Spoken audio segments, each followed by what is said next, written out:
अस्सलाम वालेकुम। मैं मुनीरा असलम, टीचर BHSS यूनसू से क्लास 9 की साइंस टीचर। हम बायोलॉजी पढ़ रहे हैं। जैसे कि हमारा टॉपिक है टिश्यू, चैप्टर का नाम है टिश्यू और हमारा आज का टॉपिक है muscular tissue. Muscular tissue, tissue responsible for movement of the body. जैसे कि हमें लिखा है कि वो टिश्यू जिससे हमारे मूवमेंट होगी बॉडी की। हमने कनेक्टिव टिश्यू पढ़ा, connect which connects parts of the body. Epithelial tissue पढ़ा, outer covering of the organs. And now we are going to read muscular tissue. Tissue responsible for movement of the body, वो tissue जिससे हमारी body move कर सकती है उसको हम muscular tissue कहते हैं। जैसे खेलना हो, जॉगिंग, कुकिंग, हर किसी चीज में मसल्स की जरूरत होती है। कुकिंग के वक्त हैंड मसल, जॉगिंग के वक्त हमारे टांगों की। तो इन सब में जो है कौन सा टिश्यू मौजूद है? Muscular tissue. Muscular tissue contain muscle fibres. अब जो मस्कुलर टिश्यू है उनमें क्या प्रेजेंट होता है? Muscle fibres. जैसे कि हमने देखे पिछले टिश्यूज में पढ़े, इलास्टिक फाइबर्स हमने पढ़ा, बाकी फाइबर्स हमने पढ़ा। इसी तरह मस्कुलर टिश्यू में जो है हमें मसल फाइबर्स होते हैं। Muscle fibre contains contractile proteins which enables contraction and relaxation. एक special type of protein muscular tissue में पाया जाता है जिसका नाम है कंट्रैक्टाइल प्रोटीन, जिसकी वजह से कंट्रैक्शन और रिलैक्सेशन होती है मूवमेंट में। जो जैसे हम स्प्रिंग लेंगे तो अगर वो हम खींचते हैं वो खुल जाता है, दैट मीन रिलैक्स। और जब हम वो छोड़ देते हैं तो वो फिर से कंट्रैक्ट हो जाता है, बंद हो जाता है। इसी तरह हम एग्जाम्पल अपनी चेस्ट की लेंगे। ब्रीदिंग, जब हम ब्रीदिंग प्रोसेस होता है तो आप ये अपने साथ भी महसूस कर सकते हैं कि लॉन्ग ब्रीथ के वक्त जो हमारा चेस्ट है वो कैसे एक्सपैंड और कंट्रैक्ट हो जाता है। और इसी कंट्रैक्शन और रिलैक्सेशन की वजह से मूवमेंट होती है, और जो मूवमेंट होती है वो किस टिश्यू की वजह से? मस्कुलर टिश्यू की वजह से होती है। अब हम टाइप्स देखेंगे कि मस्कुलर टिश्यू के कौन कौन से टाइप है। Number 1 is skeletal muscle, next smooth muscle, and number 3 cardiac muscles. अब हम इन टाइप्स को डिटेल में पढ़ेंगे। Number 1, skeletal muscle tissue, most abundant tissue in vertebrates. Vertebrates आपको पता है कौन है? जिनमें वर्टेबल कॉलम हो। causes movement of bones of skeletal system। जो जैसे कि नाम ही है skeletal, that means skeleton में हमारा जो है ये skeletal muscle tissue प्रेजेंट होता है। skeleton हमने पढ़ा कि जब हमने कनेक्टिव टिश्यू पढ़ा कि वो कैसे कनेक्ट बोन हमारी होती है, और इन बोन्स में जो मूवमेंट होती है वो इसी स्केलेटल मसल टिश्यू की वजह से होती है।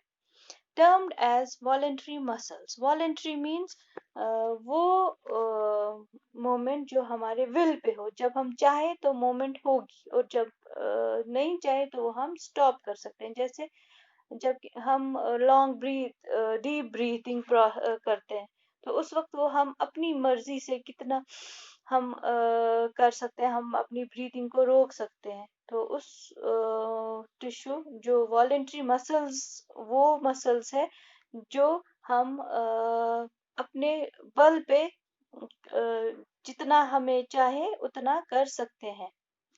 also termed as striated muscles, इनको हम striated muscles भी कहते हैं। voluntary muscles को striated muscles भी कहते हैं। नेक्स्ट इज इसका स्ट्रक्चर ऑफ स्केलेटल मसल। ये आप देख सकते हैं, इसका स्ट्रक्चर हमने बनाया है। Muscle fibres are long, cylindrical. जो इनमें जो फाइबर्स है, मसल फाइबर्स है, वो लॉन्ग है और सिलेंड्रिकल है। Multi nucleated cells, that means इसमें multi means many, nucleate means nuclei, that means many nuclei are present in skeletal muscle tissue. Multiple mitochondria to meet energy needs. Mitochondria हमने पढ़ा है cell fundamental unit of life में. Mitochondria क्या होता है? Power house of the cell, जिधर ATP generation होता है जो हमें एनर्जी देता है. जब उस एनर्जी की वजह से जितना हमें एनर्जी होगा उतनी हमें मूवमेंट होगी बॉडी पार्ट्स में. फंक्शन क्या है इसकी स्केलेटल मसल की? Coordinated movement of limbs, jaws, eyeballs etcetera. Involve in breathing process, जैसे कि मैंने बोला जब हम लंग से डीप ब्रीथ वगैरह करते हैं या तो जो प्रोसेस कौन उस वक्त कौन सा टिश्यू एक्ट करता है? Skeletal muscle tissue.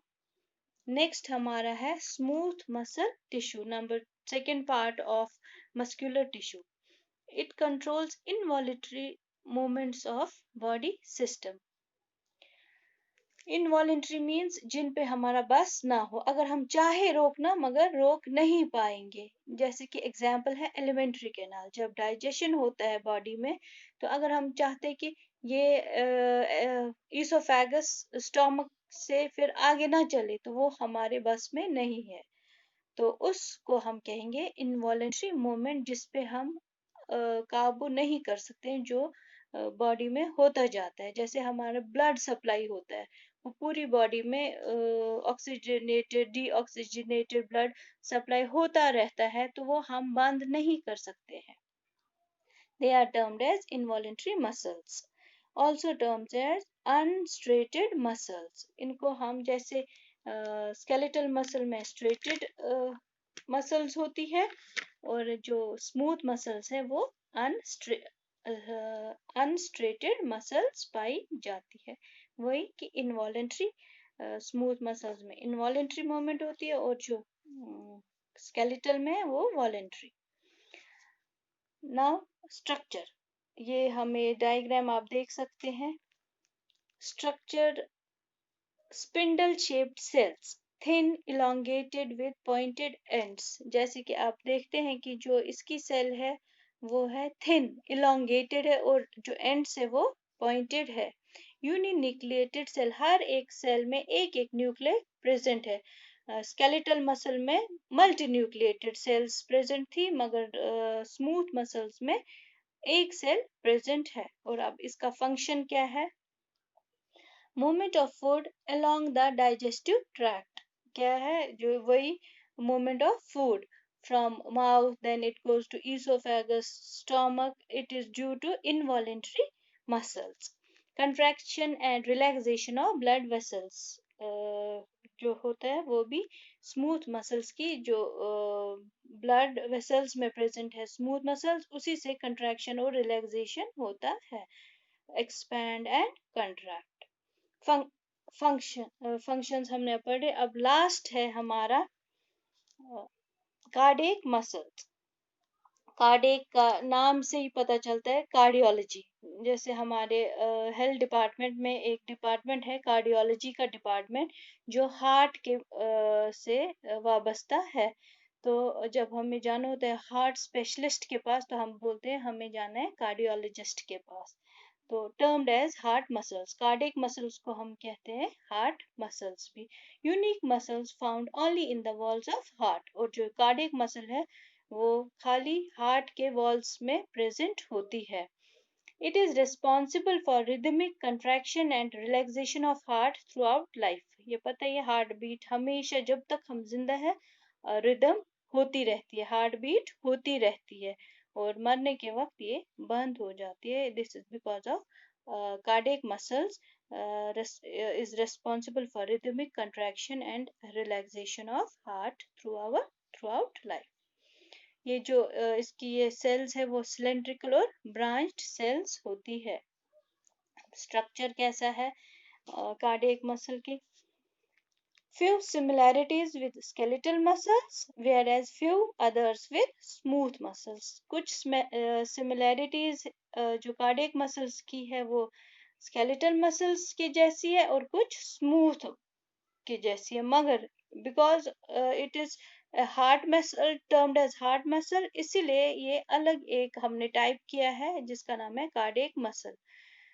Striations seen, however, not so prominent. Striations हम देख सकते हैं, जैसे कि हमने वो skeletal muscles में देखी, उसमें स्ट्रेटेड मसल्स है मगर प्रोमिनेंट नहीं होती है, डार्क एंड लाइट बैंड्स होते हैं मगर प्रोमिनेंट वो स्ट्रेशंस नहीं होती है.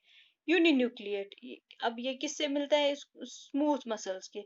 इनवॉलेंट्री मसल्स, ये भी किसका कैरेक्टरिस्टिक है? Smooth muscle. दैट मीन्स कुछ कैरेक्टरिस्टिक्स स्केलेटल मसल से मिलती है और कुछ स्मूथ मसल से, कार्डियक मसल, मगर हम एक ही में नहीं रख सकते हैं ये, क्योंकि it is also termed as cardiac muscles are termed as heart muscles.